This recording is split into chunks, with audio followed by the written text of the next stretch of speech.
नई वीडियोस के लिए हमारा चैनल सब्सक्राइब करें, लाइक करें और बेल आइकन को प्रेस करें।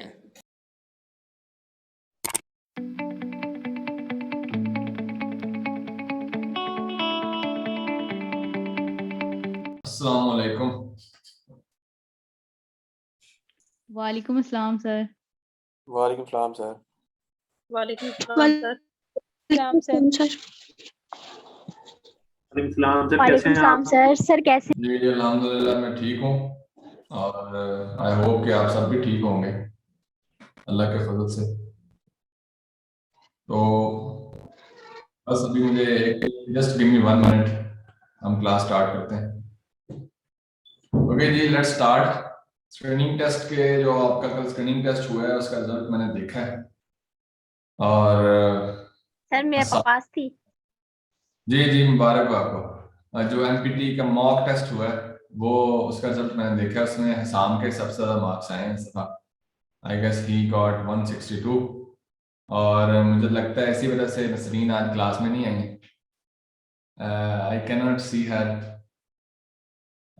शायद वो हालांकि जो पूरा वीक था ये टेस्ट, ओवरऑल जो है वो नसरीन ने टॉप किया है। मीन के मेरे ख्याल में 6-7 टेस्ट थे, अगर सबकी एवरेज लगाई जाए तो फिर नसरीन के मार्क्स ज़्यादा हैं। लेकिन जो लास्ट ये एमपीटी का हुआ है कल टेस्ट, इसमें हसाम के मार्क्स ज़्यादा हैं जो फाइनल था। बाकी और भी स्टूडेंट्स हैं टॉप पे, इरम हयुद्दीन हैं, लारेब हैं और मेरे ख्याल में अरूज अकरम हैं और भी मेरे पास टेस्ट यहाँ पे उसका रिजल्ट है। तो अच्छी बात है, स्टूडेंट्स ने कंप्लीट किया and they have tried their best.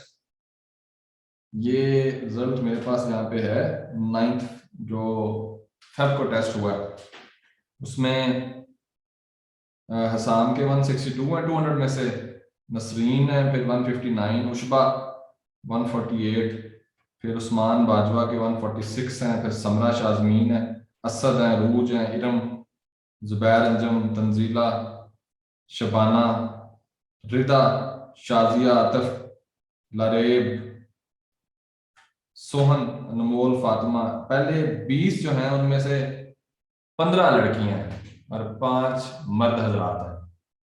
तो ये एक रेशो भी, लेकिन मर्दों की इज्जत इस दफा रख ली है हसाम साजिद ने, उसने नंबर ज़्यादा लेके।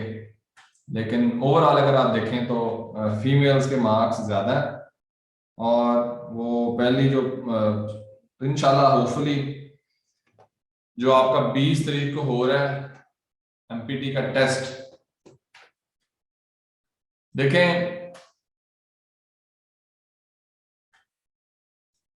एमसीक्यूज एक ऐसी चीज है कि आपने अगर पाकिस्तान अफेयर का सिलेबस पढ़ा है, उसके बाद इंग्लिश ग्रामर, जिन लोगों ने 2022 में भी एग्जाम देना है मैं उनकी बात कर रहा हूँ, जिन्होंने 23 में देना है उनको तो भी इसकी टेंशन लेने की जरूरत नहीं है। वो जब अपना सिलेबस कवर करेंगे आहिस्ता with the passage of time, उनका एमपीटी का वैसे ही सारा कुछ उसी में कवर होना है, बिकॉज आपका जो मेन रिटन एग्जाम का सिलेबस है उसी में से एमपीटी आना है। एमपीटी कोई बाहर से चीज नहीं आई, आपने इसका मतलब परेशान नहीं होना, रिलैक्स होके जाएं, जाके अपना पेपर दें, ठीक है। जो आपने तैयारी करनी है रिवाइज करें और it is nothing out of the blue.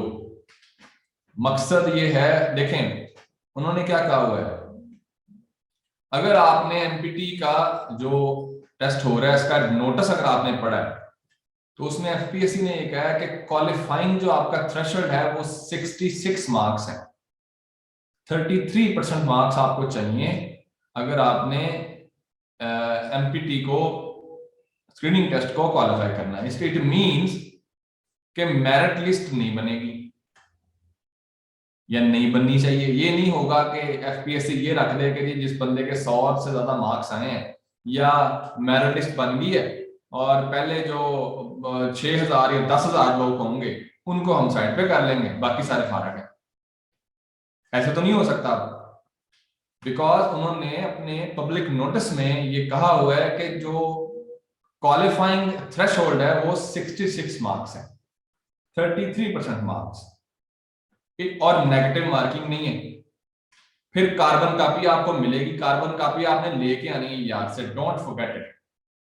मैं आपको इसलिए याद करवा रहा हूं आज कि ये बड़ी इंपॉर्टेंट चीजें हैं, और अपना वैक्सीनेशन का जो सर्टिफिकेट है वो साथ लेके जाइएगा, वरना आप टेस्ट नहीं दे सकेंगे। वैक्सीनेशन का सर्टिफिकेट, कोरोना वायरस की वैक्सीनेशन का सर्टिफिकेट साथ लेके जाइएगा, अपनी रोल नंबर स्लिप साथ लेके जाइएगा, और उसके बाद फिर अपना आईडी कार्ड। ये चीजें अरेंज करके रखिएगा टेस्ट से पहले। ये ना हो कि टेस्ट वाला दिन आ जाए और आप सुबह अपनी चीजें ढूंढ रहे हो कि मेरा आईडी कार्ड कहाँ पड़ा है। फीस स्लिप भी सर, फीस स्लिप भी लेके जानी। फीस स्लिप भी ले जाइएगा, ठीक है। ये 3-4 सर चीजें। एडमिट कार्ड भी तो लेके जाना है। जी सर एडमिट कार्ड भी तो लेके जाना है, जो अभी हम लोगों ने वो डाउनलोड किया है। एडमिशन जो सर्टिफिकेट होता है आपका, ठीक है, वो आप साथ 4 चीजें बनती हैं, आप साथ लेके जाइएगा। तो सर उन्होंने कभी कहा है सर एक पेन भी। उसके बाद कार्बन कॉपी लेके आइएगा साथ वहां पे। कार्बन कॉपी मींस कि जो आपने वहां पे आंसर्स लगाने हैं उसके नीचे कार्बन कॉपी होगी। इट मींस कि आपके पास एक प्रूफ होगा कि मैंने ये आंसर लगाए हैं। तो जब एफपीएससी ने 20 फरवरी की शाम को आंसर की वहां पे अपलोड करनी है, तो आप जब अपनी आंसर की देखेंगे और अपने आंसर देखेंगे, आपको 20 फरवरी की शाम को ही पता चल जाएगा कि आपके कितने आंसर सही थे। आपको पता चल जाएगा कि मेरा एमपीटी पास हुआ या नहीं हुआ।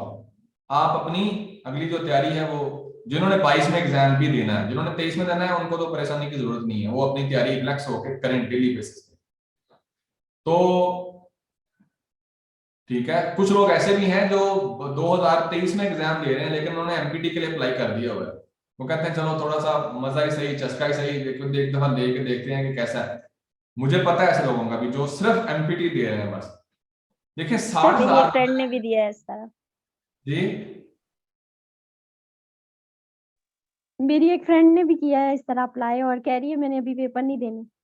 बिल्कुल। देखिए 60,000 बंदे ने किया है, तो 60,000 बंदे ने पेपर तो नहीं देने सीएसएस के, ये तो कभी हुआ ही नहीं इस तरह। मैक्सिमम जो है वो कोई 15,000 18,000 बंदा पेपर देता है, ठीक है। इस दफा लोग एमसीक्यूज का टेस्ट देने का लोगों को वैसे बड़ा शौक होता है। और मैं ये बता दूं कि एमसीक्यूज में अक्सर जो बड़े एनालिटिकल स्टूडेंट होते हैं वो बेचारे फेल हो जाते हैं। जिनका वैसे सीएसएस पास करने का पोटेंशियल होता है उनमें, वो एमसीक्यू में फेल हो जाते हैं, क्योंकि एमसीक्यू सारा रटा है। अब जिनका रटा अच्छा है वो पास, जो वैसे अच्छा है सब्जेक्टिव पार्ट में, वो अक्सर तो ऐसा स्टूडेंट है जो कि सब्जेक्टिव में भी अच्छे हैं, वो अपने एमसीक्यूज को भी इंप्रूव करते हैं। बिकॉज एमसीक्यूज मेन एग्जाम में भी तो आने हैं ना, मेन एग्जाम में भी आने हैं एमसीक्यूज 20-20 नंबर के हर पेपर में। तो ये एमसीक्यूज आपने बेकार नहीं याद किए, ये आपको बड़ा हेल्प करेंगे। ये एडमिन, ये स्टूडेंट जो वेटिंग रूम में, इनको क्लास में डालें जल्दी जल्दी, इनको वेट ना करवाएं जी। तो ये चीजें आप माइंड में रखिएगा, चीजें भूलनी नहीं है। नेगेटिव मार्किंग नहीं है, इसलिए पूरा पेपर वहां पे आपने सॉल्व करके आना है। There is no negative marking, number नहीं कटेगा। पंजाब का जो पीएमएस का एग्जाम होता है, केपी में भी नेगेटिव मार्किंग है स्क्रीनिंग टेस्ट में। आपको पता है जो पीएमएस केपी है वहां पे स्क्रीनिंग टेस्ट होता है पहले, और वहां पे नेगेटिव मार्किंग भी है। मीन अगर आपने एक गलत आंसर दिया तो आपके 0.25 मार्क्स कट जाते हैं पिछले मार्क्स में से भी, ठीक है। पंजाब का जो पीएमएस है उसमें स्क्रीनिंग नहीं है, लेकिन उसके अंदर जो 12 पेपर है उनमें से एक पेपर 100 एमसीक्यूज का है, जिसे जीके का पेपर कहते हैं, जनरल नॉलेज का पेपर। उसमें भी नेगेटिव मार्किंग है, उसमें लोग बड़ा फेल होते हैं, बहुत ज्यादा, लाइक ऐसे जितना लोग फेल होते हैं उस पेपर में, बिकॉज नेगेटिव मार्किंग है। अगर आपने लेट सपोज 50 सही आंसर दिए हैं और बाकी आपने दिए ही नहीं है, 10 आपके, बाकी लाइक आपके आंसर जितने गलत होंगे आपके उतने नंबर कट देंगे। 4 आंसर गलत होने पे आपका 1 नंबर कट जाता है, पंजाब के पीएमएस में, जीके के पेपर में, और पीएमएस केपी में भी। तो सीएसएस में आप ये शुक्र अदा करें कि नेगेटिव मार्किंग नहीं है। आप जो आंसर देंगे अगर वो सही है तो आपको नंबर मिल गया, उसका नंबर कटेगा नहीं। तो आपने सारे के सारे आंसर वहां पे 200 के 200 एमसीक्यूज आपने अटेम्प्ट करके आने हैं, इसमें आपकी कोई लॉस नहीं है। और दायरे ध्यान से फिल कीजिएगा, ये नहीं है कि वहां पे आप गंद मार दें और इधर उधर सारी निशानियां आपने आपने लगाई हो लाइनें, तो नंबर कटेंगे आपके। पूरा फिल करना है, पूरा फिल करना है। देख लें प्रैक्टिस करके, बाल पेन से होता है, मार्कर से ना अक्सर जो स्याही है उसकी फैल जाती है मार्कर से। तो बाल पेन जो है वो एक अच्छी ऑप्शन है, बाल पेन देख लें। पॉइंटर से समटाइम पेज जो है वो खराब हो जाता है नीचे से। प्रैक्टिस इसकी आप कर लीजिएगा कि किस चीज से आप दायरे बेहतर फिल कर सकते हैं। ठीक है, तो वैसे आप मार्कर भी साथ लेके जाइएगा, पॉइंटर भी साथ लेके जाइएगा, और 2 बाल पेन साथ लेके जाइएगा। 2 बाल पेन, एक ब्लैक और एक ब्लू, ताकि वहां पे अगर कोई स्याही, क्योंकि काफी ज्यादा आपने वहां पे दायरे बनाने हैं हर पेपर में, और कोशिश कीजिएगा कि हर पेपर में बाल पेन की स्याही का आपको, इसलिए तो एक ही पेपर है, ठीक है। बाकी जब आपने मेन एग्जाम भी देना है तो हर पेपर में बाल पेन देख के जाइएगा कि कितनी उसमें इंक रहती है। समटाइम मैंने देखा है कि वहां पे स्याही खत्म हो जाती है और वो एक दूसरे से पेंसिलें मांग रहे होते हैं, वहां पे कोई किसी को पेंसिल नहीं देता, हर बंदा पेपर करने आया होता है, तो रोना स्टार्ट कर देते हैं फिर कि मेरे पास पेंसिल ही नहीं है। तो सीएसएस का पेपर आप देने आए और आपके पास चीजें पूरी नहीं है, तो बी केयरफुल। इन चीजों का, ये टेक्निकल चीजें हैं, स्टूडेंट इनसे मार खाता है। अच्छा भला स्टूडेंट बेचारा पैनिक कर गया होता है कि पेपर आ गया, पता नहीं क्या हो जाए, कुछ भी नहीं होना। ठीक है, रिलैक्स हों, तैयारी करें, रिवाइज करें और अच्छे पेपर दें। सर बॉल पेन ज़्यादा अच्छा ऑप्शन है ना, क्योंकि उससे प्रेशर ज़्यादा लगता है और कार्बन कॉपी पे अच्छे निशान लगेंगे। ये टेक्निकल चीजें आपकी क्लियर हैं।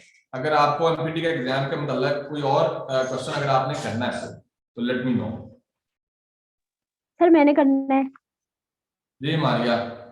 सर हमारे एक टीचर हैं, काफी अच्छे हैं, प्रोफेसर हैं केयू के, तो कह रहे थे कि 2 दिन पहले जो है वो पेपर बनाने के लिए किसी को भी बोल देते हैं इस तरह, मतलब एग्जामिनर जो होते हैं, तो वो ज्यादातर 5 पेपर में से उठा रहे होते हैं, क्योंकि वो इतना नहीं सोचते, फिर जो है वो पेपर लीक हो जाता है, ज्यादा टाइम नहीं देते, 2 दिन देते हैं। तो इट्स ट्रू और नॉट? नहीं, कोई इतनी जल्दी पेपर नहीं पैनिक में बन सकता। दूसरी बात ये है कि एमपीटी का पास पेपर ही कोई नहीं, पहली दफा हो रहा है। ठीक है, तो ये तो पहली दफा बनना है। इसमें इंग्लिश का पोर्शन 50 मार्क्स का है, बाकी जो सीएसएस का इंग्लिश बेसिक कंपटीशन का पेपर है उसमें 20 नंबर के एमसीक्यूज आते हैं आमतौर पे। वो सिनोनिम्स और एंटोनिम्स होते हैं, 10 सिनोनिम देते हैं और 10 एंटोनिम देते हैं। और यहाँ पे आपके पास वोकैबुलरी भी आनी है और उसके बाद फिर दूसरे जो पार्ट्स हैं वो भी आने हैं। तो 50 मार्क्स का आपका इंग्लिश का पोर्शन है। ये 2 पोर्शन जो है ये आपको तंग करेंगे, इंग्लिश का पोर्शन और एबिलिटी का पोर्शन। ठीक है, बाकी जो है वो तो रटा है टोटल। देखें करंट अफेयर्स के एमसीक्यूज क्रैमिंग, एमसीक्यू तो है ही क्रैमिंग वाला काम। बड़े बड़े अच्छे स्टूडेंट मैंने देखे हैं, वैसे क्लासेस में बड़े अच्छा इंग्लिश बड़े पढ़ते हैं, ऐसे वगैरह, लेकिन एमसीक्यूज का सोच उनकी जान निकलती है, कहते हैं ये एमसीक्यू कैसे करेंगे, ये तो मुझसे नहीं पास होना। ठीक है, परेशान ना हो, नंबर इतने नहीं चाहिए, नंबर आप 100 से ऊपर लेने की कोशिश करें नंबर। ठीक है, 150 का माइंड में रखें कि मैंने 150 नंबर लेना है कम से कम। जो 150 का माइंड में रखेगा वो 75 तो ले ही जाएगा ना कम से कम। तो 66 वाला पास है। अब जो बंदा 200 में से 66 भी ना ले सके, चले मुश्किल से मुश्किल 3 पेपर आ गया, तो फिर उसका अल्लाह ही आप है। 3000 3,000 के करीब एमसीक्यू से मेरे ख्याल में एकेडमी आपको तैयार करवा चुकी है, जिसके आंसर एकेडमी आपके साथ शेयर कर चुकी है, लाइक टेस्ट ले चुकी है और आंसर भी आपके साथ शेयर हो चुके हैं काफी स्टूडेंट के साथ जो पहले से जो एमपीटी दे रहे हैं। ठीक है, बाकी जो है उनके टेस्ट होते रहेंगे, जो आगे भी चुके टेस्ट तो एकेडमी ने इसके कंटिन्यू करते रहना है, तो बी प्रिपेयर्ड। अब करंट अफेयर्स के लिए आपको कौन से एमसीक्यूज तैयार आपके होने चाहिए, किए होंगे या अभी कर रहे हैं? जो सीएसएस का पेपर आता है मेन एग्जाम में, उसमें मैं आपको पैटर्न बताता हूं करंट अफेयर्स के एमसीक्यूज का। समटाइम्स वो पास पेपर्स में से लेता है चंद एमसीक्यूज। वो एमसीक्यूज कौन से होते हैं? एशियन डेवलपमेंट बैंक का हेडक्वार्टर कहां पे? मैं आपको इसकी टाइप्स बता रहा हूं। ठीक हो गया, एशियन डेवलपमेंट बैंक कब बनी थी? बैंक्स जो हैं world bank, Asian development bank, IMF वगैरह, डब्ल्यूटीओ वगैरह, एससीओ शंघाई कोऑपरेशन ऑर्गेनाइजेशन कब बनी है? उसके बाद अब इसके मेंबर कितने हैं, सार्क कब बनी है, सार्क के मेंबर कितने हैं, फिर ये तो हो गए आपके ऐसे इंस्टीट्यूशन जिनमें गवर्नमेंट्स इन्वॉल्व है, इन्हें कहते हैं इंटर गवर्नमेंटल इंस्टीट्यूशंस। उसके बाद है आपकी NGOs, amnesty international, transparency international, world economic forum, ये कब बनी है और इनके हेडक्वार्टर्स कहां पे और उनका काम क्या है। ट्रांसपेरेंसी इंटरनेशनल का क्या काम है, करप्शन का मतलब डील करती है चीजों को। ये आपको पता है कि हर साल इसका एक इंडेक्स आता है, करप्शन परसेप्शन इंडेक्स, जिसमें पाकिस्तान जो है वो नीचे गया अकॉर्डिंग टू ट्रांसपेरेंसी इंटरनेशनल। उसके बाद फिर amnesty international is about human rights, फिर ह्यूमन राइट्स वॉच है, ठीक है, इस तरह के एमसीक्यूज। फिर उसके बाद समटाइम वो बुक्स के मतलब पूछ लेता है आपसे, वो कोई बंदा रटा नहीं लगा सकता बुक्स को, जितनी आपको पता होंगी वही आपके काम आएंगी, बाकी ये दायरों का आपको पता होना चाहिए अच्छे से। ये तो इंटरनेशनल डिमेंशन है। फिर इंटरनेशनल रिलेशंस के भी वो इसमें डालता है एमसीक्यूज, करंट अफेयर्स में, keep it in mind. Current affairs international relations का बहुत ओवरलैप करता है, तो एमसीक्यूज में भी आते हैं समटाइम, इसके एमसीक्यूज वो इंटरमिंगल कर देता है, मिक्स कर देता है करंट अफेयर्स के और इंटरनेशनल रिलेशंस के। तो उसमें समटाइम वो बैलेंस ऑफ पावर, उसके बाद हायरार्की से क्या मुराद है, ये सारी अनार्की से क्या मुराद है, इस तरह की चीजें वो आपसे पूछ सकता है। फिर उसके बाद वो आ जाएगा नेशनल लेवल पे। नेशनल लेवल पे और इंटरनेशनल लेवल पे आप देख सकते हैं कि यूक्रेन का मसला चल रहा है, सीरिया का प्रॉब्लम अभी ठंडा हो गया हुआ है। उसके बाद फिर अभी बीजिंग में ओलंपिक्स हो रहे हैं, तो किस मुल्क ने बायकॉट किया है बीजिंग ओलंपिक्स, किस मुल्क के डिप्लोमेटिक स्टाफ ने बायकॉट किया है। मुल्क ने बायकॉट नहीं किया, डिप्लोमेटिक स्टाफ, उन्होंने अपने एथलीट्स भेजे हैं लेकिन अपना स्टाफ नहीं भेजा। तो किसने बायकॉट किया, आपको ये ऑलरेडी पता होगा, यूएसए ने बायकॉट किया है। उसके बाद फिर जो हमारे नए चीफ जस्टिस बने हैं, उमर अता बंदयाल, ये पाकिस्तान के कितने चीफ जस्टिस हैं, इस तरह की चीजें आपको पता होनी चाहिए। उसके बाद फिर हमारे जो प्राइम मिनिस्टर हैं वो कितने प्राइम मिनिस्टर हैं, फिर किसी मिनिस्टर के मुताल्लिक वो पूछ सकता है। इसकी एकेडमी जो है वो आपको वीडियोस भी बना के दे चुकी है, और फाइलें मेरे ख्याल में ये केपी में मिनिस्टर्स कौन कौन से हैं, पंजाब में मिनिस्टर्स कौन कौन से हैं, लाइक कैबिनेट जो होती है, ये भी आपको पता। सर फेडरल मिनिस्टर्स तो बंदा याद कर लेता है, लेकिन ये जो प्रोविंशियल मिनिस्टर्स होते हैं ये बहुत डिफिकल्ट है। डिफिकल्ट तो है, लेकिन रटा लगा लीजिएगा एक दफा कम से कम। देखिए आपकी आंखों से एक चीज गुजरी हो ना, आपको याद रह जाती है, बजाय कि आपने वो चीज एक दफा भी ना पढ़ी हो। ठीक है, तो ये मिनिस्टर्स आपने याद करने हैं, आपको पता होना चाहिए। एक्सक्यूज मी सर, अच्छा सर, एक जो डेट मतलब पूछी जाती है कि जैसे ये कि इमरान खान जो है वो इस डेट को जो है वो चाइना गए अभी जो रिसेंट विजिट किया है, या पीछे जो है वो किस कंट्री के हेड ने इस डेट को विजिट किया था पाकिस्तान का। तो सर ये वाला जो है वो चीज बहुत मुश्किल है याद रखनी, इसके सर कोई ट्रिक अगर है आपके पास? इसका हल कोई नहीं है। इसका हल ये है कि कम से कम आपने अगर पढ़ा हो तो आपको कुछ ना कुछ माइंड में रह जाता है। उसके बाद फिर पाकिस्तान की किस प्रोविंशियल गवर्नमेंट ने बजट पास किया है 513 मिलियन का, कि वो रिहैबिलिटेट करेंगी और हाउसिंग कॉलोनीज और मिनॉरिटी के लिए वर्शिप प्लेसेस और हाउसिंग कॉलोनीज को रिहैबिलिटेट करेंगे with the help of 513 million rupees. किस गवर्नमेंट ने किया है? केपी के पंजाब ने किया है। ठीक है, तो ये चीजें भी आपको पता होना चाहिए। मैं आज अकेडमी को कहता हूं कि करंट अफेयर्स के कुछ ऐसे जो लेटेस्ट एमसीक्यूज हैं वो आपके साथ शेयर भी किए गए। ठीक है, मैंने वो इकट्ठा करके आपके साथ शेयर भी करेंगे फाइल। बाकी आपने खुद भी बेस्ड ऑन दीज गाइडलाइंस आपने इन चीजों को पहले भी पढ़ा होगा और अब भी आपने इस पे टाइम देना है, क्योंकि अभी 10 दिन आपके पास हैं। बाकी काफी कुछ आपका हो चुका है एमसीक्यूज के मतलब, लेकिन स्टिल इस पे भी आप टाइम दें, बिकॉज करंट अफेयर्स के मेरे ख्याल में कोई 15 से 17 मार्क्स बनते हैं आपके टोटल जो 200 नंबर का एमपीटी का टेस्ट है उसमें। बाकी करंट अफेयर का आपका जो मेन एग्जाम का सिलेबस है वो हमने कवर करना है। ठीक है, वो हम इंशाल्लाह स्टार्ट कर देंगे सोनर। तो लेकिन ये जो एमसीक्यूज हैं ये चूंकि आपको अभी चाहिए फौरन, आने का से मेन एग्जाम के सिलेबस से, लेकिन वो मेन एग्जाम के सिलेबस को चूंकि भी टाइम लगना है, इसलिए मैं चाह रहा हूँ कि आप एमसीक्यूज को फौरन से कर लें, ताकि आप एमपीटी को जो उसके 15-17 मार्क, मेन हिस्सा किस चीज का, इंग्लिश का, उसके बाद एबिलिटीज का, इस्लामिक स्टडीज का, और बाकी जो जनरल नॉलेज है वो 50 नंबर का टोटल है। उसमें 3 सब्जेक्ट्स हैं, एवरीडे साइंस जिसमें आपकी साइंसेज हैं बेसिक लेवल की सारी, उसके बाद पाकिस्तान अफेयर्स है और करंट अफेयर्स है। तो करंट अफेयर्स के हिस्से में 16-17 नंबर आते हैं।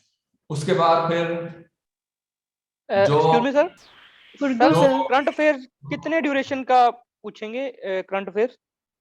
जनाब ये 16-17 मार्क्स बनेंगे इसके। नहीं सर मेरा क्वेश्चन है कि मतलब कितने सालों का, जैसे कि लास्ट 2 इयर्स या last 1 year? There is no limit, there is no limit Zubair, there is no limit। मैं आपको बता रहा हूं कि सारे जो करंट अफेयर्स के एमसीक्यूज हैं वो लेटेस्ट नहीं होंगे। अब एशियन डेवलपमेंट बैंक का बना था, ये कोई आज का सवाल है? ये तो कब से बनी हुई है। ये आप करंट अफेयर्स के पास पेपर उठा के देखें ना सीएसएस के, आपको पता चल जाएगा कि वो पिछले क्वेश्चन का भी पूछ रहे होते हैं। एससीओ कब बनी थी, शंघाई कोऑपरेशन ऑर्गेनाइजेशन, सार्क कब बनी थी, उसके बाद बुक्स का मतलब आपसे पूछ लेते हैं फिर वो। तो ये मिक्सचर होता है लेटेस्ट सिचुएशंस का भी और लेटेस्ट जो अफेयर्स हैं उसका भी और पुरानों का भी। तो current affair is not only about current affairs, it is also about past affairs. Sir इसके गलत नाम रखा हुआ है ना, करंट अफेयर गलत नाम रखा हुआ है, फिर मतलब करंट चीजें इंटरनेशनल अफेयर्स कर दें। नाम गलत नहीं है। अगर आप एफपीएससी का सिलेबस देखें करंट अफेयर्स का, उसमें अगर आपने देखा है उसमें उन्होंने टॉप पे एक लाइन लिखी हुई है। उन्होंने करंट अफेयर के सिलेबस में ये कहा है, आप लोग जो कि सिलेबस देखते नहीं है मोस्टली लोग, क्लास में मोस्टली लोगों ने सिलेबस नहीं पढ़ा होगा ध्यान से डिटेल में, मुझे पता है इस चीज का। उन्होंने कहा हुआ है कि सीएसएस के करंट अफेयर्स को इंटरप्रेट करने के लिए एक कैंडिडेट को 3 चीजों का पता होना चाहिए। उस 3 चीजें कौन सी हैं? हिस्ट्री का पता हो उसे, नंबर 1, पॉलिटिक्स का पता हो और इंटरनेशनल अफेयर्स का पता हो। तो क्या ये सवाल जो आपसे वो पूछ रहे हैं वो इन तीनों से बाहर है? वो इन तीनों से बाहर नहीं है, वो इसी में से है। तो आपको पहले कह चुके हैं कि आपको करंट अफेयर्स के लिए भी माजी का पता होना चाहिए। जिसको अपने माजी का नहीं पता उसको अपने उसको अपने हाल का कैसे पता होगा? तो please try to understand your past. दुनिया के पास का भी आपको पता होना चाहिए, कोई इदारा कब बना था, उसका फंक्शन क्या है, वर्ल्ड वार्स का आपको पता होना चाहिए। These are very important thing जिन पे आमतौर पे कैंडिडेट्स होता है। अच्छा जी करंट अफेयर का पेपर है तो अखबार से खबरें पढ़ी, मैगजीन से आर्टिकल पढ़े और जाके पेपर लिख दिया। कोई जान नहीं होती इस आंसर में। जिस बंदे को हिस्ट्री का ही नहीं पता तो उस पर प्लीज काम आपने करना है, वो आपने करना है मेन एग्जाम के लिए। अभी तो एमसीक्यू वाला काम है, ये तो टोटल आपको पता होना चाहिए, रटा के इन चीजों को लगाना है बस। तो इसको याद करें। अदारों को कैपिटल्स का आपको पता होना चाहिए, कैपिटल्स का, करेंसीज का, कैपिटल मुल्कों के कैपिटल, ये तो आप याद कर लेना, ये तकरीबन हर एग्जाम में ही आते हैं, सीएसएस में भी आते हैं। बाकी अगर आप कोई भी इम्तिहान देंगे 17 ग्रेड की जॉब के लिए, एफआईए का, नैब का, जो आपको देना चाहिए, अब जो बंदा सीएसएस के लिए एमपीटी की तैयारी करेगा तो उस बंदे को दूसरी जॉब के लिए इम्तिहान नहीं देना चाहिए, मस्ट देना चाहिए। एफआईए की जॉब्स आती हैं 17 ग्रेड की, 16 ग्रेड की, नैब की जॉब्स आती हैं, एमओडी की जॉब्स आती हैं, उसके बाद दूसरे जो भी अच्छी जॉब्स आती हैं must go for them, miss ना करें, अच्छी जॉब्स हैं सारी। अब सीएसएस से अगर आपने एक चीज में बैठे रहेंगे कि मैंने सीएसएस ही करना है, तो सीएसएस लग रहे आपका हो जाए, लेकिन अगर नहीं होता तो आपके पास भी सेकंड ऑप्शन होनी चाहिए। आप ऑलरेडी कहीं एडजस्ट कर चुके हो, बजाय कि आप इतने फ्रस्ट्रेट हो जाए फिर कुछ भी ना कर पाए। तो प्लीज सीएसएस की अटेम्प्ट दें पूरी जान से, लेकिन साथ साथ दूसरा भी अपना कोई ना कोई बंदोबस्त करके रखें। वो कोई कारोबार हो सकता है, वो कोई जॉब हो सकती है, 16वें ग्रेड की, 17वें ग्रेड की, बहुत अच्छी जॉब्स हैं। तो इन चीजों को थोड़ा सा प्रैक्टिकली सोचें लाइफ के मतलब। वो यही है कि आप अपने आप को थोड़ा सा कंफर्टेबल कर लें, आप पे प्रेशर भी कम हो जाएगा सीएसएस पे। वरना आप अगर एक ही चीज पे सारा फोकस करके बैठे रहेंगे ना, तो अगर आपको बंदा वैसे इतना प्रेशर हो जाता है कि यार अगर ना हुआ तो फिर, तो ये जो डर आपके अंदर से निकल जाएगा कि ना हुआ तो फिर ना हुआ तो ना सही कुछ और कर लेंगे जिंदगी में, और थोड़े काम है, CSS रह गया बस। अच्छी चीज है, लाइक सबसे अच्छी जॉब है पाकिस्तान में, इसमें कोई शक नहीं। सिविल जॉब में सबसे अच्छी जॉब यही है। लेकिन अगर नहीं होती तो फिर दूसरी भी जॉब कर लें, वो भी अच्छी जॉब्स हैं, चले सेकंड नंबर पे होंगी, तो अगर फर्स्ट नहीं तो बंदा सेकंड ही आ जाए, थर्ड आ जाए, ये ना हो कि वो फेल ही हो जाए फिर। तो ये माइंड में रखें। तो कैपिटल्स, करेंसीज, करेंसीज का आपको पता होना चाहिए, कैपिटल्स का, करेंसीज का, इंटरनेशनल इंस्टीट्यूशंस का, रीजनल इंस्टीट्यूशंस का, उसके बाद फिर कुछ IR के MCQs का, और फिर पाकिस्तान के जो लेटेस्ट जो हमारे डेवलपमेंट्स हो रही हैं लाइक प्रोविंसेस में, फिर लोकल गवर्नमेंट के इलेक्शंस हो रहे हैं, आपको पता होगा ये कि KP में हुए हैं, कब हुए हैं, एक फेज हुआ है अभी, सेकंड फेज अभी होना है, पंजाब में भी होने हैं, तो वो ये चीजें। फिर उसके बाद पाकिस्तान में सेंसस कब हुआ है, डिसीनियल सेंसस जो होता है, मरदमशुमारी जिसे हम कहते हैं, आपने मरदमशुमारी सुनी होगी, सेंसस शायद आपने वर्ड नहीं सुना होगा। सेंसस, डिसीनियल सेंसस मीन के मरदमशुमारी होती है 10 साल के बाद होती थी, तो पाकिस्तान में जो है वो सेंसस अभी रिसेंटली हुआ, ये आपको पता होना चाहिए। तो ये इंपॉर्टेंट चीजें हैं जो आपने याद रखनी है, ठीक है। और फिर स्पेस में जो मिशन भेजते हैं, चाइना के मिशन का क्या नाम है, फिर भारत ने जो मिशन भेजा था नाकाम हो गया था, उसका क्या नाम है, फिर उसके बाद पाकिस्तान ने अगर कोई मिसाइल टेस्ट फायर किया है उसका आपको पता होना चाहिए। समटाइम वो स्पोर्ट्स से पूछ लेते हैं पाकिस्तान ने वर्ल्ड कप कब जीता था, फिर उसके बाद लास्ट वर्ल्ड कप कहाँ पे हुआ था, फिर उसके बाद किसी ऐसे भी करंट अफेयर्स में ऐसे भी सवाल पूछे उन्होंने, समटाइम के मूवीज के मतलब उन्होंने पूछ लिए कि डेंजल वाशिंगटन जो है वो कौन है, तो वाशिंगटन का लोगों ने सुना हुआ है कि वाशिंगटन अमेरिका का प्रेसिडेंट था, अब लोगों को ये नहीं पता कि उसका नाम जॉर्ज वाशिंगटन था। डेंजल वाशिंगटन जो है वो हॉलीवुड का एक एक्टर, बड़ा फेमस, तो हर बंदे ने वहां पे टिक लगाई थी कि ये अमेरिका का प्रेसिडेंट है, तो उन्होंने कंफ्यूज कर दिया, लोगों को पता ही नहीं था कि ये एक्टर है। तो इस तरह की वो, खैर अब इसमें तो आपके पास ही नहीं है कि इस तरह का सवाल पूछ लेते हैं, हमारे बंदे को तो नहीं पता हर एक्टर का, लेकिन आपको कम से कम ये बताना चाहिए कि वो बंदा जॉर्ज वाशिंगटन है, वो डेंजल वाशिंगटन नहीं है, ठीक है। अब जो बंदा कहेगा नहीं वाशिंगटन आ गया लफ्ज तो ये अमेरिका का प्रेसिडेंट ही होगा, तो ये गलत चीज है। अच्छा, टेक्निक आपको एक और बताता हूँ MCQs के लिए। MCQs के लिए अगर आपको आंसर नहीं आता, लेट्स सपोज अब नेगेटिव मार्किंग नहीं है, आंसर आपने लगाना है, स्किप नहीं करना, छोड़ना नहीं है, तो पहले आप ये करें कि जो आंसर आपको आते हैं उनको करते जाएं, साथ के साथ जो आपको 100% पेट है, श्योर है कि मुझे आता है, साथ ही साथ करते रहें।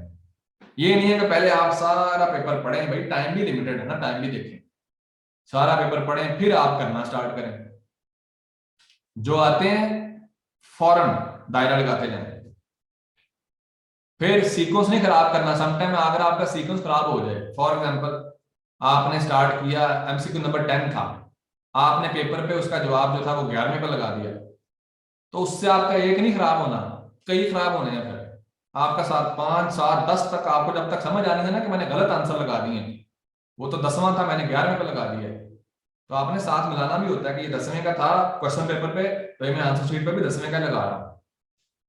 तो ये मैंने देखा है, स्टूडेंट्स बाद में रो रहे होते हैं कि यार मुझे आते थे, मैंने गलती कर दी टेक्निकल, और बाद में रो रहे होते हैं बेटे। तो ऐसी ब्लंडर ना कीजिएगा, ध्यान से उसको देख के तो आपने लगाने हैं, ताकि ये काम ना हो कि पेपर आता भी हो और तब भी बंदा फेल हो जाए, ये दुख फिर आपसे सहन नहीं होता। तो सर उसके तहसीलदार का जीके का पेपर था, उसमें 3-4 मैंने ऐसे लगा दिए, जब बाद में मैंने चेक किया बस ऊपर वाला गलत था और उसके बाद नीचे वाले सारे गलत हो गए। ऐसे ही होता है ना, जब शुक्र 3-4 के बाद ही पता चल गया था, वरना तो समटाइम तो बहुत देर बाद पता चलता है कि मैंने तो सीक्वेंस सारा खराब कर दिया हुआ। तो please be very careful about it.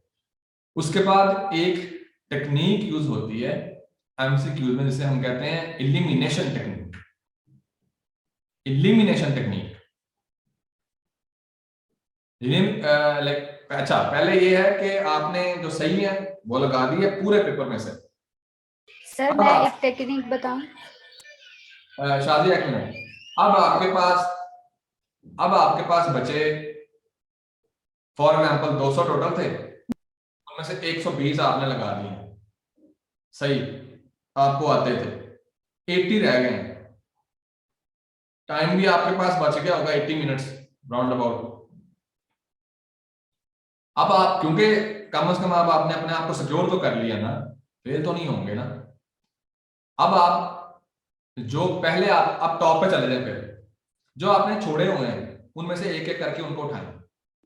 Elimination technique use करें कि क्वेश्चन है, नीचे 4 आंसर है, इलिमिनेट करते जाएं। एक होता है कि आंसर क्या है, चारों में से आंसर ढूंढना। एक होता है कि आप चारों में से ये ढूंढते हैं कि ये इसका आंसर नहीं है, ये गलत है, बाकी 3 बच गए ऑप्शन। एक को एलिमिनेट किया, फिर दूसरे को एलिमिनेट किया कि यार ये भी इसका आंसर नहीं है, तो बाकी 2 बचते हैं आपके पास। ये आपने शो देखे होंगे करोड़पति वाला और दूसरे शो, जिसमें यही कर रहे होते हैं, वो ऑप्शन भी देते हैं कि जिसमें आप लाइक 2 गलत जवाब जो होते हैं वो खत्म कर दिए जाते हैं, बाकी 2 बचते हैं, उनमें से आप चूज करते हैं। तो ये एलिमिनेशन वाली जो स्ट्रेटजी है ये आप इस्तेमाल करें कि पहले देखें कि सही आंसर क्या हो, तो आप लगा दें, लाइक साथ साथ लगा देंगे। बाद में देखेंगे गलत कौन से हैं, तो गलत खत्म करें, और जो बाकी आपके पास 2 बचेंगे उनमें से फिर कोशिश करें एलिमिनेशन करने की। अगर एलिमिनेशन नहीं होती है तो फिर जिस तरफ आपकी हंच जा रही है, 6 सेंस आपकी जिस तरफ जा रही है, फिर उसको आप टिक करें। तुक्का ही लगाना है ना, तो तुक्के में भी समटाइम थोड़ी सी अकल इस्तेमाल हो जाती है। ये नहीं है कि समटाइम स्टूडेंट क्या करते हैं, 80 रह गए हैं, 100 रह गया करने वाला, वो क्या करते हैं, उनमें से 20 पे ए लगा दिया, 20 पे फिर बी को टिक कर दिया लगातार, फिर 20 पे सी को कर दिया, और फिर डी को कर दिया। सोचते हैं यार चलो 10-20 में से कोई एक तो सही होगा ना, 5 तो सही हो जाएंगे ना, ये तुक्के लगा रहे होते हैं। फिर उसके बाद क्या करते हैं, क्योंकि अगर आपका ये होना है कि अगर पहले आपने 5 कर दिए तो 1 आपको नहीं आता, फिर 2 आपको आते हैं, 3 नहीं आते, तो इकट्ठा तो है ही नहीं कि आपको इकट्ठे 80 एमसीक्यूज ना आते हो या 17 आते हो। अगर आपको इकट्ठे कुछ ना आते हो और एलिमिनेशन भी आप ना कर पा रहे हो, तो फिर बजाय कि आप उनमें से ए बी, पहले एक को ठीक करें, दूसरे में बी सी फिर डी, इस तरह ना करें, फिर उन सब में से एक ही करें, बी को टिक कर दें। अगर लेट्स सपोज 10 एमसीक्यूज आ गए इकट्ठे जो आपको नहीं आते, लगातार है वो, तो उन सारों में फिर या तो एलिमिनेशन इस्तेमाल करें अगर आपको कुछ समझ आ रही है। अगर आपको समझ नहीं आ रही तो फिर उनमें से एक ऑप्शन चूज कर लें, बिकॉज उन 10 में से कोई 2-3 तो सी होंगे ना, कोई 2-3 तो बी होंगे ना, बजाय कि आप पहले ए को कर दें फिर सी को कर दें, फिर उनमें से कोई भी ना ठीक हो। तो फिर आप जो गैम्बल खेलते हैं वो थोड़ी सी समझ के साथ खेलते हैं कि यार 10 में से मैं सब पे सी लगाऊं, इनमें से 2-3 तो सी निकलेंगे ना, बजाय कि मैं 10 के 0 नंबर लूं, और बेहतर है कि मैं 2-3 नंबर ले लूं। Do you understand this? लेकिन ऐसा होता कम है कि आपको लगातार काफी एमसीक्यूज आते हो। ये अक्सर मैथ में होता है, एबिलिटी में। जिन बंदों का मैथ का बैकग्राउंड ना हो, बिल्कुल जिंदगी में कभी मैथ ना पढ़ा हो, मैट्रिक तक तो पढ़ा होता है हर बंदे ने। और ये जो सीएसएस का मैथ है, ये मैट्रिक से भी कम लेवल का मैथ है, मैट्रिक लेवल का मैथ। लेकिन आपने जो कि मैथ पढ़ा ही नहीं है कभी, ना इंटर में पढ़ा, ना बैचलर में पढ़ा, मैथ से नफरत की वजह से लोग दूसरी जो है वो फील्ड ऑप्ट करते हैं। अब वो सोचते हैं सीएसएस में फिर मैथ आ गया। तो ये मैथ इतना कोई मैथ नहीं है, इससे घबराएं मत। रेशियो है, प्रोपोर्शन है, परसेंटेज है, ये चीजें तो वैसे ही एक सीएसपी ऑफिसर को आनी चाहिए यार। वो बेचारे को कभी प्रोपोर्शन निकालनी पड़ जाती है, रेशियो निकालनी पड़ जाती है, तो ये इसलिए रखी गई है चीजें। This is very useful. और एबिलिटी जो है ये आपके माइंड को बड़ा इग्नाइट करती है, चलाती है। फटाफट जो हिसाब किताब करना होता है ना, ये बड़ी हेल्पफुल चीज है, वरना आपको हेल्प लेनी पड़ती है अपने जूनियर्स की। तो इसलिए उन्होंने ये थोड़ा सा एबिलिटी का पोर्शन रखा है स्टूडेंट्स को तंग करने के लिए, ताकि वो जो बंदे जिनको मैथ आती है उनके लिए तो प्रॉब्लम ही नहीं है, वो कहते हैं ये को मैथ है, ये तो बच्चों का काम है। जिनको नहीं आती वो सोच रहे होते हैं लो जी 60 नंबर का एबिलिटी का पोर्शन है, इसमें पता नहीं क्या करें। Don't worry about it. अगर 60 के 60 भी नहीं आएंगे तो बाकी फिर भी आपके पास कोई 140 बचते हैं। तो इस 60 में आपको कोई 15-20 तो आएंगे ना, इतने नल्ले तो आप नहीं है कि आपको मैथ का कुछ भी नहीं आता। कुछ तो आता होगा ना, कुछ आसान चीजें होती हैं मैथ में कि अगर इतने बंदे इतनी देर में इतना काम कर रहे हैं तो इतने बंदे कितना काम करेंगे, उसके फॉर्मूले तो आप कर ही सकते हैं। सिर्फ आप अगर आंसर लिखेंगे तो आपको नंबर नहीं मिलेगा, आपने वहां पे प्रॉपर प्रोसेस करके दिखाना है, फिर नंबर मिलते हैं मैथ में। वो यहाँ पे एमपीटी में नहीं होना, वो मेन एग्जाम में होना है। एमपीटी में तो आपने सिर्फ टिक मार करनी है, सही आंसर चूज करना है। उन्होंने आपको ऑप्शन दिए होंगे, बस ऊपर आपको सजेशन देंगे, नीचे आपको ऑप्शन दिए होंगे, आपने उसमें से चूज करना है कि ये ठीक है। तो ये आसानी है आपके लिए, बजाय कि आपको सारा प्रोसेस करना पड़े। मेन एग्जाम में आपको प्रोसेस करना पड़ता है। अगर आप सही आंसर लिखेंगे, आपने प्रोसेस नहीं किया, अमल नहीं किया, जैसे उर्दू में अमल कहते हैं, तो नंबर नहीं मिलते आपको। आंसर आपका सही है, अमल गलत है, 0 नंबर।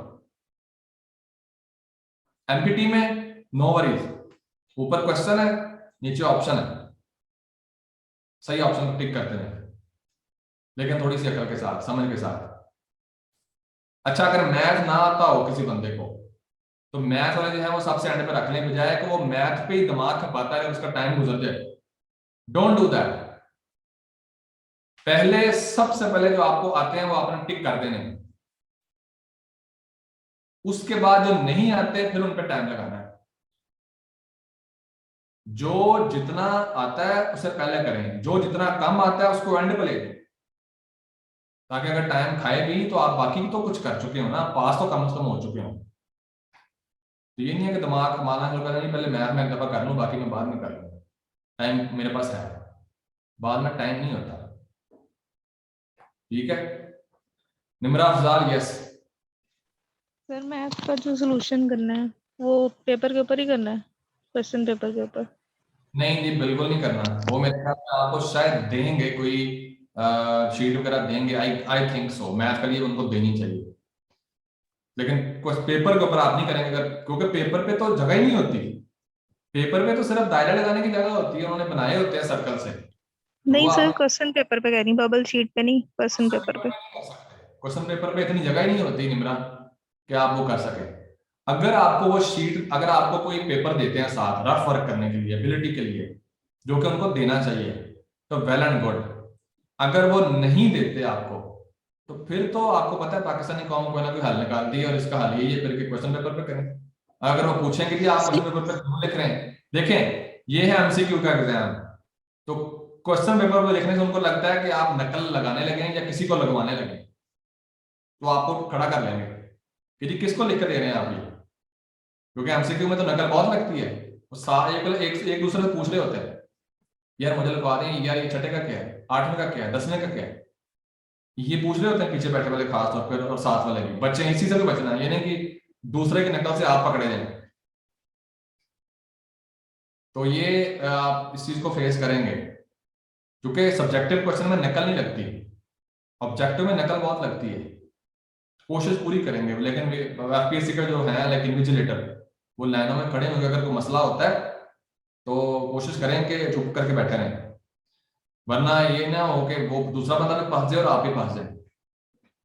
अगर कोई मसला बनता है उसे बंदे को कहें या बंदी को कहें, भाई प्लीज अपना करो, मुझे कुछ नहीं आता, फेल होना है मेरी नकल लगा के, तो ध्यान से अपना काम करें। आप चुप करके अपना काम करते रहे, उसको रिलैक्स करें, मुझे कुछ नहीं आता, मेरी नकल ना लगाओ वरना खुद भी फेल हो जाओ। ठीक है, तो मुझे अपना करने दो और आप अपना करें। वो आपसे बाद में पूछेगा नहीं, उसे डर पड़ जाना कि ये तो मेरे से भी दिलाएगा, वरना लोग बार बार पूछते हैं, इतना तंग करते हैं, बंदा कहता है कि मैं उठ के जाकर ना शिकायत लगा रहा हूं उस बंदे। तो शिकायत नहीं लगानी, अगर वो दूसरा वाला बंदा बदमाश निकला, उसने बाहर जाके आपको पकड़ लेना है, मेरी शिकायत लगाई, तो बी केयरफुल। जी जवेरिया। अस्सलाम वालेकुम सर। वालेकुम सलाम। जी, मैंने सर यही बताना था कि अभी रिसेंटली इसी मंथ मैंने एफपीएससी का दिया था टेस्ट, तो वो भी एमसीक्यूज बेस ही था, 100 एमसीक्यूज थे। तो उसमें काफ़ी ज़्यादा, एक तो स्ट्रिक्टनेस काफ़ी ज़्यादा थी, दूसरा उसमें भी मैथ्स के क्वेश्चन थे, लेकिन उन्होंने कोई रफ शीट नहीं दी हमें, और उन्होंने ये भी कहा कि क्वेश्चन पेपर पे भी आपने सॉल्व नहीं करना, बस ऐसे ही सॉल्व करें आप। तो क्वेश्चन पेपर भी नहीं करने दे रहे थे और कोई रफ भी नहीं उन्होंने दिया हमें करने के लिए। नहीं, ये तो ज्यादती है, इसका तो मैं अब क्या हल बताऊं। अगर आप कोई पेज भी नहीं दे रहे साथ, जिस पे वो अपना फॉर्मूले अप्लाई कर लें, उसके सर बाद वो कोई क्वेश्चन लेंथी नहीं होंगे इस वजह से, सम टाइम नहीं, ऐसा होता है ना कि क्वेश्चन सर हम हाथ वगैरह पे लिख सकते हैं। हाथ पे कहाँ लिख सकते हैं, हाथ पे पेंसिल कहाँ चलती है। हाथ पे अगर लिखेंगे सर तो टेस्ट पे पेन तो चलता है सर। शेयर के हैंड और पे क्या? कर ले। एक मिनट मारिए, एक मिनट, ये पता नहीं कहाँ से आप बातें निकाल के ले आते सर हैं। मारिया का पूरा इरादा पकड़ा जाने का। जी देखें, अगर आप हाथ पे लिखेंगे तो उनको लगेगा कि आप दूसरे बंदे को लिखवाने लगे। हाथ पे लिख के लोग क्या करते हैं, नकल मरवानी है ना, हाथ पे लिखा और इस तरह हाथ कर दिया, देख लो भाई, या साथ वाले को इस तरह दिखा दिया, तो वो तो पकड़ लेंगे आपको। सर हमारे पास कौन छुड़वाएगा? सर हमारे पास रोल डिस्क्वालीफाई कर उसके देंगे, भी तो कर सकते। जी शबाना, सर हम रोल परमिशन से नंबर कर स्लिप सकते हैं। हमें नहीं आई। सर रोल नंबर स्लिप तो होगी, हमारे पास फॉर्म भी होगा, उसके ऊपर कर लेंगे उसकी बैक साइड पे।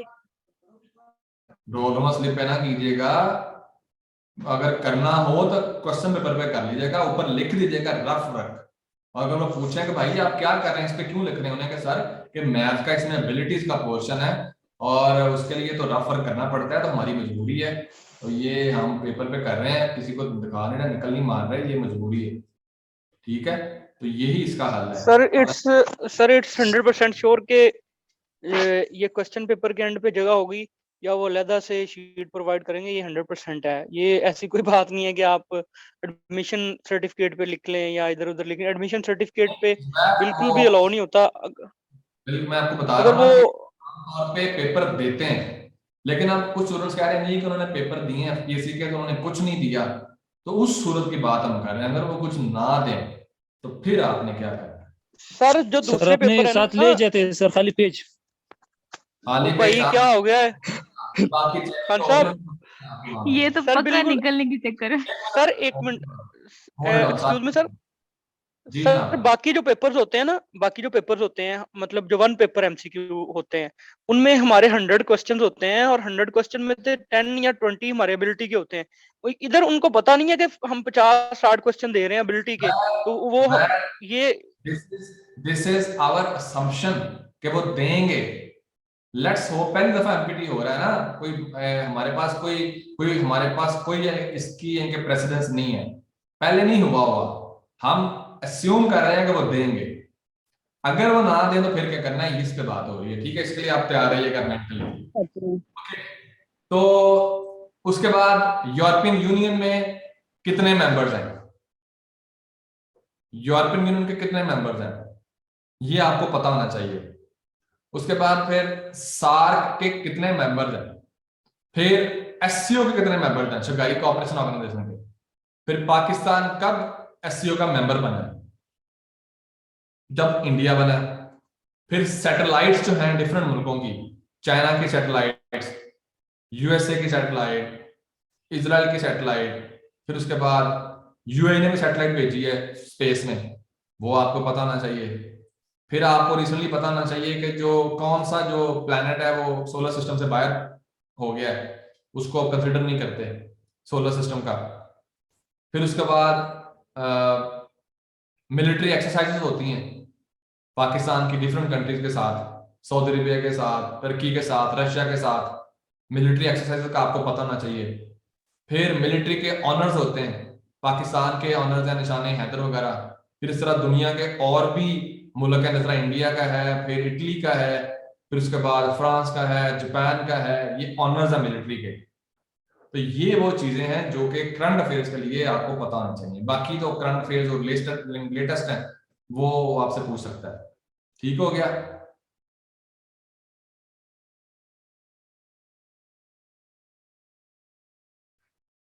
समझ आ रही है भाई? Yes sir. अस्सलाम वालेकुम सर। जी वालेकुम अस्सलाम। सर मैं ना ये शेयर करना चाह रहा था सर, एक तो ये होगा कि जो पेपर है ना वो सेम नहीं होगा सर, कोड लगे होंगे ना ABC, तो साथ वाले से अगर पूछेंगे तो गलत ही होना है। और सेकंड चीज जो है ये काम करता था एनटीएस में ये होता था कि वो पेपर ही डिफरेंट देते थे। लाइक आपके पास अगर ग्रीन है, पिछले वाले के पास येलो है, उससे पिछले वाले के पास ब्लू है, मीन के वो 3 बंदे नकल लगा ही नहीं सकते, उनके क्वेश्चन भी डिफरेंट। या आगे पीछे सर वो किए, या आगे पीछे किए आपका वो पहला है उसका वो 12वां है। अगर आप उससे पूछेंगे यार मुझे पहले का बता दो, वो आपको पहले का बता देगा, वो आपका पहला है ही नहीं, आपका वो 12वां क्वेश्चन है। तो एफपीएससी इस तरह भी अगर कर ले तो फिर तो नकल बहुत कम हो जाएगी। तो नकल की तो कोशिश करेंगे रोकने की, ये तो पक्की बात है, वरना एमसीक्यूज में नकल तो मस्ट है। चाहे आप एक लाइन में एक भी खड़ा कर देना तब भी नकल होनी होनी है। तो ये काम भी एक्सपेक्टेड है कि वो शीटें जो है वो चेंज कर देंगे, 2-3 किस्म की शीटें बना लेंगे। लेकिन उसका मसला पहला क्या है कि आंसर की शेयर होनी है, तो फिर उतनी ही आंसर कीज उनको शेयर करनी पड़ेगी। ये भी एक प्रॉब्लम है, जितनी वो उनके क्वेश्चन पेपर होंगे उतनी ही आंसर शीट उनकी आंसर कीज उनको अपलोड करनी पड़ेगी एफपीएससी की वेबसाइट पे। अगर पेपर सेम हो पूरे पाकिस्तान में सारे कैंडिडेट्स के लिए, तो फिर उनको एक आंसर की अपलोड करनी पड़ेगी बस, जिससे सबको पता चल जाएगा कि उसके आंसर ठीक है या गलत है। तो ये एफपीएससी मैनेज कर लेगा, आप इसमें मतलब परेशान ना हो, आप सिर्फ तैयारी करें और बाकी आपको वहां पे जाके पता चलेगा कि शीट दे रहे हैं या नहीं दे रहे रफ वर्क के लिए, या आपको या वो डिफरेंट है, मीन का डिफरेंट कलर्स किए हैं या सेम है सबके लिए। Just don't worry about it, just worry about your preparation. उसके बाद दूसरी चीज सर, बोलूं सर? अच्छा सर, इस तरह दूसरा ना, जो पीपीएससी के दिए थे ना सर एग्जाम, उसमें जो एबिलिटी का पोर्शन होता है ना सर, वो क्वेश्चन पेपर के ऊपर ही करने देते हैं। मतलब वो कहते हैं कि इसके ऊपर ही कर लो, क्योंकि मैंने 2 दिए हैं, 2-3, तो उसके ऊपर ही कर लेते हैं। और दूसरी जो है ना सर, मतलब एक और चीज मैं अभी शेयर करने वाला था सर, वो एंट्री टेस्ट होता है सर एफएससी के बाद, वो भी सेम इसी तरह होता है सर, कि उसमें आंसर की अलग अलग आती है, मतलब कोड लगे होते हैं ABC, और फिर ये रोज में और कॉलम्स दोनों तरफ, यानी एक कोड वाला बंदा नहीं बैठने देते। ये बहुत ज्यादा जो है ना इस तरह होता है। ये ऐसा नहीं है, जब जाएंगे ना आपको तब पता चलेगा कि वहां पे क्या हिसाब है। मेन चीज ये, अगर आपको आंसर आते होंगे तो आप नंबर लेंगे, नहीं आते होंगे तो नहीं लेंगे। बाकी आपने ध्यान से टिक मार करनी है, ये चीजें आपने माइंड में रखनी है। ये दूसरी चीजों से उतना फर्क नहीं पड़ेगा कि बाकी नकल वाला तो मेरे ख्याल में बंदा आप में से कोई नहीं है, या मैं थोड़ा सा ज्यादा ऑप्टिमिस्टिक हो रहा हूँ कि या ज्यादा ट्रस्ट कर रहा हूँ। मुझे नहीं लगता कि आप में से कोई बंदा ऐसा है जो कि नकल पे डिपेंड कर रहा है कि मैंने वहां पे जाके पूछ के बताना, किसी को नहीं, किसी ने नहीं है आपको, ये आप माइंड में रखें। ओके, पाकिस्तान भी नहीं बताएंगे। एक मिनट, पाकिस्तान की नेशनल सिक्योरिटी पॉलिसी जो है वो पाकिस्तान ने लॉन्च की है, वो कब हुई है ये आपको पता होना चाहिए। This is very important. कब हुई है जी नेशनल सिक्योरिटी पॉलिसी? 21 को आई थिंक 14 जनवरी 14 जनवरी है। 14 जनवरी सर। नो सर, 22 दिसंबर है 2021। When did National Security Committee, एक minute, when did National Security Committee approved Pakistan's first National Security Policy? ये National Security Policy वो चीज है जिसका आपको एमपीटी के लिए भी पता होना चाहिए और मेन एग्जाम के लिए भी आपको पता होना चाहिए, because it will be very important for your exams. इसमें ये पहली दफा पाकिस्तान ने बनाई है और इस पे क्वेश्चन आ सकते हैं दोनों एग्जाम्स में, मेन एग्जाम में, ठीक है। तो इसके इंग्रेडिएंट्स भी आपने याद करने हैं बाद में कि कौन कौन से एरियाज ने कवर किए हैं। ये ना सिर्फ ये ऐसे के लिए भी इंपॉर्टेंट है, पाकिस्तान अफेयर के लिए भी इंपॉर्टेंट है, करंट अफेयर्स के लिए भी इंपॉर्टेंट है, और इंटरनेशनल रिलेशन के लिए भी ये इंपॉर्टेंट है। National security policy, keep it in mind. ये नेशनल सिक्योरिटी कमेटी ने अप्रूव किया जी 27 दिसंबर को 2021 को, ठीक है सर जी। पब्लिक वर्जन 14 को हुआ जनवरी। उसके बाद फिर नहीं, पब्लिक होना और चीज है, अप्रूव करना और चीज है, ये माइंड में रखें। उसके बाद अभी जो कायदे की बर्थडे थी, ठीक है, इस साल जो बर्थ एनिवर्सरी थी, कितनी एनिवर्सरी थी? लाइक 145th, ठीक है। उसके बाद पाकिस्तान ने भी एक फ्रेट ट्रेन लॉन्च की है, ठीक है, ट्रेड को बढ़ाने के लिए। तो किन मुल्कों के साथ पाकिस्तान ने फ्रेट ट्रेन है वो लॉन्च की? आपको पता तुर्की, ईरान और ईरान के साथ। Iran and Turkey, very good very good. मैंने आपके रिजल्ट्स देखे हैं एमसीक्यूज के, तो उसमें बहुत बुरी परफॉर्मेंस नहीं है आप लोगों की, और कई लोगों की तो बहुत अच्छी परफॉर्मेंस है। 140s में, 150s में, 160s में भी मार्क्स लिए हैं, तो which is a very good score. तो 100 से तो काफी लोग ऊपर है। वैसे तो 20 की बात हो रही है, लेकिन बाकी लोग भी काफी ऐसे हैं जो कि 100 से ऊपर है, 200 में से, तो it's not a bad score, अच्छा परफॉर्म कर रहे हैं। बाकी ये है कि ये जो टाइम रहता है इसमें भी जरा इस पे फोकस करें, और बाकी दूसरे जो आपके हैं, ये नहीं है कि 24 घंटे ही आप एमपीटी को दे दें, मखसूस टाइम रखें, ये इंशाल्लाह आप इसको पास करेंगे, don't worry about it. Panic नहीं करना, तैयारी करनी है, बस पैनिक कम करना है। उसके बाद सर मैं फैब में उसके बाद पिछले आप कह लेंगे अभी तक पीटीए की गवर्नमेंट ने कितना लोन लिया है, ये भी आपको पता होना चाहिए। उसके बाद फिर केपी का जो इलेक्शन हुआ है, इसमें किस पार्टी ने ज्यादा सीटें जीती हैं फर्स्ट फेज में? इस्लामी JUI फजल रहमान, ठीक है। इलेक्शन कब हुए थे याद है आपको? दिसंबर में। दिसंबर की कौन सी डेट? 19 दिसंबर, 19 दिसंबर को इलेक्शन हुए थे, ठीक है। उसके बाद फिर पाकिस्तान ने अल तैयब 2021 TAT-21 एक बायलैटरल नेवल एक्सरसाइज थी पाकिस्तान की, और साथ कौन सा मुल्क शामिल था? Oman. Russia. Oman sir. Oman, not Russia. Oman के साथ ही ये क्वेश्चन भी आया था अभी कल परसों एमपीटी में, वेरी टेस्ट गुड, में। ओमान के साथ हुई थी, ठीक है। तो याद रखें, इन चीजों को आप रिवाइज करें और उस पे। उसके बाद फिर OIC का आपको पता है कि इजलास हुआ है रिसेंटली, ये करंट अफेयर के लिए बड़ा इंपॉर्टेंट है। OIC का इजलास हुआ है पाकिस्तान में, उसके फॉरेन मिनिस्टर्स का। कब हुआ 19 दिसंबर 19 दिसंबर कब हुआ है और ये आपको बताना चाहिए, ठीक है। तो this is important.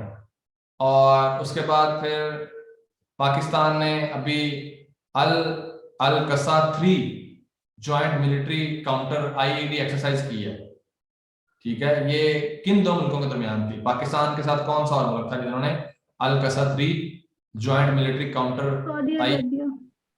Pakistan and China. Saudi Arabia sir. ये चाइना किसने कहा है? किस अल्लाह के बंदे ने चाइना कहा है? कि देखें नाम से आपको लग रहा है कि कोई अरबी मुल्क होगा। अल कसा, चाइना का क्या नाम है? Arabia. Saudi Arabia, very good, Saudi Arabia. तो ये देखें, ये मेंटल काम है, जवाब एक बंदे को नहीं आता, उसने पढ़ा नहीं हुआ, लेकिन वो ये तो सोच सकता है ना कि यार ये नाम कोई अरबी मुल्क का लग रहा है, ये अलकसा कोई चाइना का नाम तो नहीं हो सकता। अगर रशिया के साथ कोई एक्सरसाइज होगी तो उसका नाम डिफरेंट होगा, कोई रशिया के पाकिस्तान के कॉन्टेक्स्ट में होगा। ये तो कोई हमारा नाम नहीं लग रहा है, तो अरबी लिखी लग रही है।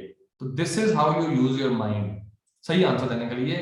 जब आपको जवाब नहीं भी आता तब भी अपना माइंड इस्तेमाल करते रहते हैं। उसके बाद पाकिस्तान में ओमिक्रॉन वेरिएंट का पहला केस कब आया? 13 दिसंबर। 13 वेरी गुड, वेरी गुड। 13 दिसंबर को आया जी पहला केस, और अभी तक भी तकरीबन कोई मेरे ख्याल में कोई कल 4000 केस आए हैं, पहले 8000 भी आते रहे हैं, तो अभी तक भी कुछ 4-5 हजार केस भी बड़े ज्यादा, और कैजुअलिटी रेट जो है वो बढ़ रहा है। Unfortunately last day I guess 50 people lost their lives to COVID. पहले 5-10 होते थे, अभी बढ़ के 50 तक ये है वो आ गई है अभी हमारी जो कैजुअलिटीज हैं पर डे। ये वो लोग हैं जिन्होंने वैक्सीनेशन नहीं लगवाई हुई। हाँ, उसमें मेजॉरिटी वही है जो अनवैक्सीनेटेड है, लेकिन ये भी देखने में आया है कि कुछ वैक्सीनेटेड लोग हैं उनको भी हो रहा है, ये जो वेरिएंट है ये पेनिट्रेट कर रहे हैं। सर मुझे हुआ है। हाँ, अल्लाह आपको शिफा दे। मोस्टली वो लोग हैं जो कि अनवैक्सीनेटेड है, और कुछ ऐसे हैं जो कि वैक्सीनेटेड भी हैं, लेकिन वैक्सीनेशन लगवाना is better as compare to क्या वैक्सीनेटेड ना हो, ठीक है। और उसके बाद फिर ग्लोबल हेल्थ सिक्योरिटी का इंडेक्स आया 2021 में, उसमें पाकिस्तान का कौन सा नंबर है? 130। ग्लोबल हेल्थ सिक्योरिटी के इंडेक्स में पाकिस्तान 130 पे है। और उसके बाद फिर आपको पाकिस्तान का नंबर पता होना चाहिए एमनेस्टी इंटरनेशनल के इंडेक्स में, ट्रांसपेरेंसी इंटरनेशनल के इंडेक्स में आप पाकिस्तान का नंबर क्या है, ठीक है। फिर हमारा जो उसके बाद ये चीजें आपको पता होना चाहिए। फिर पाकिस्तान में 2021 में कौन सा एथलीट है जिसका मतलब सबसे ज्यादा गूगल पे सर्च की गई? Sir cricket. Sir cricket Shoaib Malik से। शोएब मलिक। ये सर। ये इंस्टाग्राम और ये फेसबुक वाला एमसीक्यू ना, तो ये मेजॉरिटी लोगों को आता है क्योंकि इन टच होते हैं ना, चीजों को देखते रहते हैं। Very good. तो अच्छा, ये आपको आई होप के पता चल गया है कि करंट अफेयर्स में किस तरह के एमसीक्यूज को आपने रटा मारना है। ठीक है, डिफरेंट इंस्टीट्यूशंस हैं, फिर करंट हमारे यहाँ जो लेटेस्ट चीजें हैं वो, और आजकल तो अगर आप गूगल को भी सर्च करते हैं ना, ब्राउज करते हैं, तो आप एक दफा अगर टिक करें तो आपको बताता है ट्रेंडिंग सर्चेस। वो नीचे ट्रेंडिंग सर्चेस का आ रहा होता है, उसमें अगर आप देख लें तो मेन जो खबरें हैं वो आप वहां पे पढ़ सकते हैं रोज की, कि कौन सी ट्रेंडिंग सर्चेस हो रही है। बिकॉज कोई ऐसी खबर नहीं होती जो कि हमारे यहाँ ज्यादा ट्रेंड ना कर रही हो। तो पाकिस्तान में कितने लोग वैक्सीनेट हो चुके हैं? 2021 में कितने लोगों की वैक्सीनेशन हुई है 2021 में दिसंबर तक, आप कह लें 190 मिलियन सर। या ये आपको पता ना चाहिए। 111। Okay? बाकी ये तो आपके एमपीटी के मतलब जो उसकी गाइडलाइंस थी करंट अफेयर्स का मतलब, और वैसे ओवरऑल वो हमने बात की है। बाकी इसको मैं अगर आपको एक एमसीक्यूज क्लास में कराऊंगा तो मैं आपको क्लास में 50-60 एमसीक्यूज करवा दूंगा। ठीक है, उसका तो आपको फायदा नहीं होने लगा।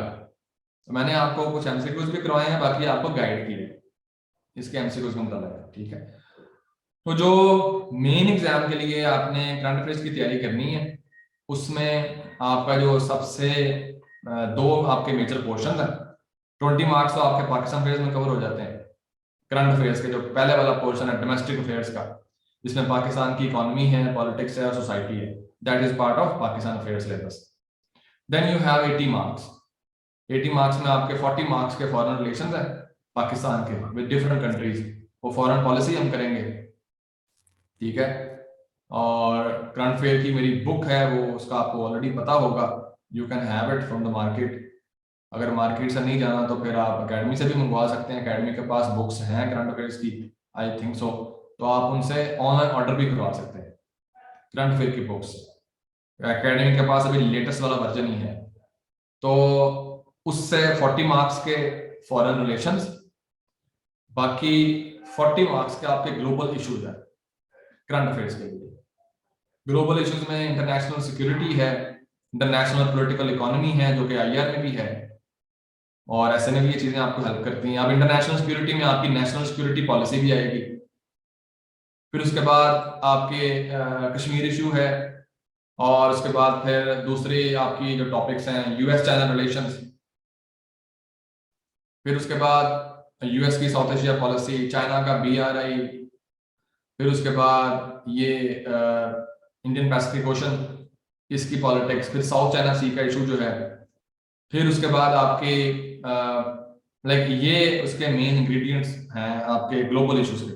और भी हैं पाकिस्तान की जो फॉरेन पॉलिसी है regarding USA, Pakistan foreign policy with China, Pakistan foreign relation with India, with Afghanistan, with Russia, ये पहले वाले 4 तो बड़े इंपॉर्टेंट है।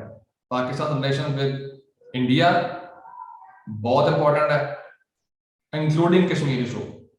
Pakistan foreign relations with China including CPEC उसमें सबसे बड़ा टॉपिक है पाक चाइना रिलेशन में।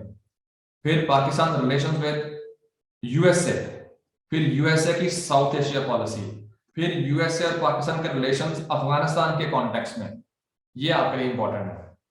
उसके बाद फिर पाकिस्तान रिलेशंस विद अफगानिस्तान, अब खास तौर पे जब से तालिबान ने वहां पे टेक ओवर किया, this is also important for you. फिर उसके बाद ये सिर्फ करंट अफेयर्स के लिए नहीं है, ये पाकिस्तान में भी सवाल आएंगे फॉरेन पॉलिसी के, ऐसे भी आ जाता है इस पे, आईआर में तो आने ही आने हैं। तो ये 4 सब्जेक्ट्स में ओवरलैप करता है।